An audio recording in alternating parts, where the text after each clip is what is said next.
Salam Info Tani. Kita sekarang mau mereview tentang tanaman padi yang dianggap petani merah, akar yang secara tanaman yang merah walaupun terlihat lemah. sedang mengalami keasaman tanah.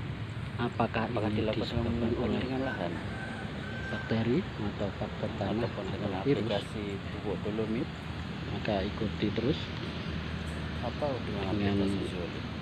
review kita mengupas tuntas Apakah dengan penggunaan pupuk organik tentang pertanian padi. Baiklah, kita saksikan di channel kita, channel Info Tani, info nih sedulur tani. Jangan lupa like, subscribe, and share. Assalamualaikum warahmatullahi wabarakatuh. Selamat pagi, salam sejahtera buat kita semua. Salam Rahayu Wilujeng, Dumateng Kadang Tani, semua di Indonesia. Kali ini perkenalkan saya Agus Priadi, POPT Kecamatan Kayen dan Sukolilo, akan mencoba sedikit menguraikan ya, tentang permasalahan yang ada di Kecamatan Kayen dan Sukolilo. Pada saat ini memang kebanyakan tanaman padi di Kecamatan Sukolilo dan Kayen itu mengalami gangguan fisiologis. Adapun faktor-faktor yang menyebabkan gangguan fisiologis saat ini atau musim kemarin itu memang fenomena La Nina ya, curah hujan yang begitu tinggi sehingga drainase di dalam area pertanaman padi kebanyakan tidak bisa lancar. Dalam arti lahan sering tergenang sehingga aerasi di dalam tanah agak terganggu, karena di dalam budidaya tanaman padi sebaiknya itu menggunakan sistem pengairan berselang, di mana dalam 1 minggu 5 hari diairi dan 2 hari dikeringkan, begitu dan seterusnya, sehingga aerasi di dalam tanah bisa terjaga. Terus menurut pakar-pakar akademik yang dari perguruan tinggi, itu curah hujan tinggi itu memacu reaksi ion-ion dari air hujan, itu menyebabkan tanah menjadi masam. Jadi keasaman tanah jadi rendah sekali.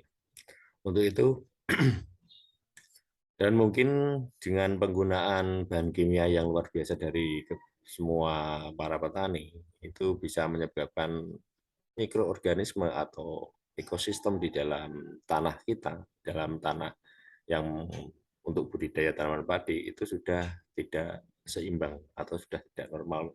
Jadi untuk pengurai bahan-bahan organik atau sudah tidak ada lagi di tanaman kita dengan penggunaan obat pupuk yang luar biasa, dengan kurang bijaksana, mungkin overdosis dari dosis-dosis yang dianjurkan, biasanya para petani melebihi penggunaannya. Untuk itu alternatif ataupun usaha untuk pencegahan dalam mengatasi asam-asaman ini, pH tanah rendah ini, satu kita harus sebelum memulai bertanam padi, paling nggak kita ada rencana atau planning untuk gimana caranya nanti mengatur ekosistem sawah kita, atau memilih varietas yang pergiliran varietas, yang kemarin varietas ini mungkin bisa diganti dengan varietas-varietas lain, biar adaptasinya juga untuk OPT, adaptasi OPT terhadap tanaman kita bisa enggak bisa terputus ya, enggak terus udah terbiasa seperti ini. Nah, seperti itu. Jadi penting sekali untuk pergiliran varietas. Itu. Terus yang kedua, kita harus setelah pengolahan tanah, kita mengatur drainase. Drainase itu sangat penting sekali. Biarpun bagaimana kelihatannya nggak penting, tapi itu sangat penting sekali. Syukur-syukur lahan itu boleh ada air masuk, ada hujan lebat boleh, tapi sebisa mungkin nanti kita bisa membuang. Jadi biar tanaman padi kita nggak selalu tergenang dengan air, karena tanaman padi itu itu memang butuh air, tapi bukan tanaman air. Itu yang perlu digarisbawahi. Ya. Jadi bukan seperti enceng gondok atau melati air pada sing di rawa-rawa atau gimana itu kan memang tanaman air, tapi nak padi memang butuh air, tapi bukan tanaman air itu. Terus untuk yang kedua, mungkin kalau kemarin lahan kita mungkin tanaman kita kok tumbuhnya tidak normal atau istilahnya begogok. Begogok kalau di daerah Kayen dan Sukolilo itu begogok, tumbuhnya tidak normal, akarnya tidak bisa berkembang karena suatu makhluk hidup filosofinya gitu. Suatu makhluk hidup itu dia akan berkembang dengan normal apabila lingkungannya itu sesuai. Nah, padahal untuk pertanaman padi yang dia normal atau ideal untuk tumbuh itu di pH 6 sampai 7. Nah, kemarin saya sempat berkeliling 2 kecamatan itu rata-rata ada. Karena saya lihat sendiri juga kebanyakan lahan-lahan tersebut kebanyakan selalu tergenang. Nah, makanya mungkin tanah juga udah jenuh. Di samping perkembangan mikroorganisme di dalam tanah sudah nggak seimbang dengan penggunaan bahan kimia, terus ditambah dengan tergenang setiap harinya. Maka dari itu, kalau kemarin tanah kita kok tidak bisa untuk media tumbuh yang baik buat tanaman padi kita, nah, berarti harus ada koreksi di situ. Mungkin memang pH-nya rendah, dan alternatif untuk menaikkan pH tanah itu minimal kita harus memasukkan kapur pertanian atau kapur dolomit. Kapur dolomit menurut pakar-pakar ilmu pertanian minimal itu 2 ton per hektar minimal.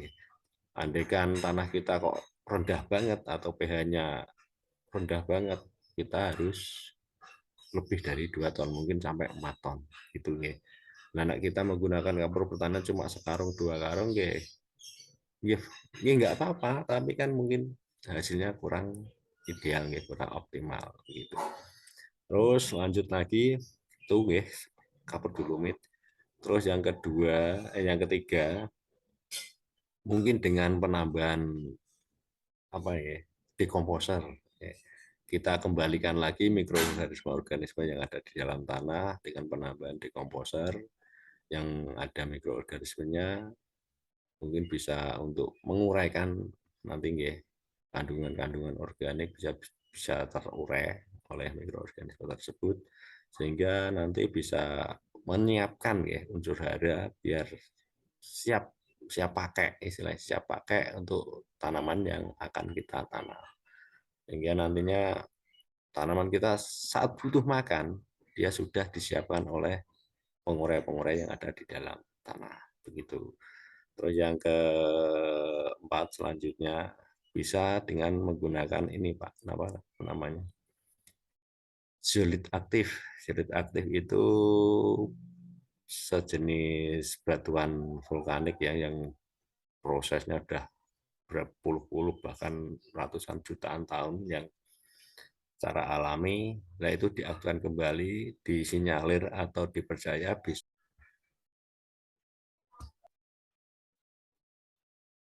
kandungan zeolit selain mempunyai KTK yang sangat tinggi, pH yang tinggi, dia juga bahan-bahan unsur hara seperti kalium, kalsium juga terdapat di dalamnya. Dan kehebatan zeolit sendiri dia akan mengikat unsur hara. Unsur hara yang sudah ada di dalam tanah itu akan diikat atau akan diserap oleh zeolit itu. Jadi andaikan ada hujan lebat terus-menerus setiap hari, semoga saja zeolit mampu mengikat sehingga tidak tercuci oleh air hujan. Jadi lahan kita terjaga untuk unsur haranya terjaga oleh zeolit, karena air hujan yang datang dan membawa istilahnya menggenangi lahan kita terus mengalir ke bawah lagi, kan ada indikasi untuk mencuci unsur hara yang ada di lahan terbawa oleh arus. Nah, untuk itu zeolit dia bisa menyerap menyerap unsur hara yang ada di dalam tanah, terus menyiapkan sedikit demi sedikit sesuai kebutuhan tanaman. Nah, berarti keberadaan zeolit aktif sendiri sangat luar biasa ya untuk mengendalikan atau mengurangi ya keasaman tanah. Ya, itu. Terus yang keempat kelima penggunaan pupuk organik.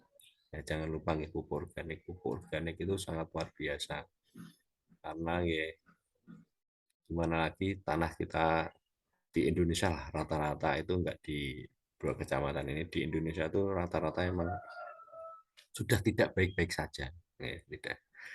Dalam arti tanah kita harus ada kepedulian khusus untuk mengembalikan ekosistemnya, untuk mengembalikan kandungan-kandungan tanah, mulai dari jasad renik, kandungan organiknya, terus mengurangi penggunaan kimia seperti itu wajib untuk kita laksanakan, kita lakukan. Karena ada kata-kata cintai sawahmu, Pak. Nah, kalau sawah kita cintai, kita jaga, semoga saja nantinya juga membuahkan hasil yang optimal untuk kita, untuk menambah kesejahteraan para petani semua. Begitu sedikit uraian dari saya. Ada kurang lebihnya saya mohon maaf. Akhirul kalam, wabillahi taufiq wal hidayah. Wassalamualaikum warahmatullahi wabarakatuh. Terima kasih.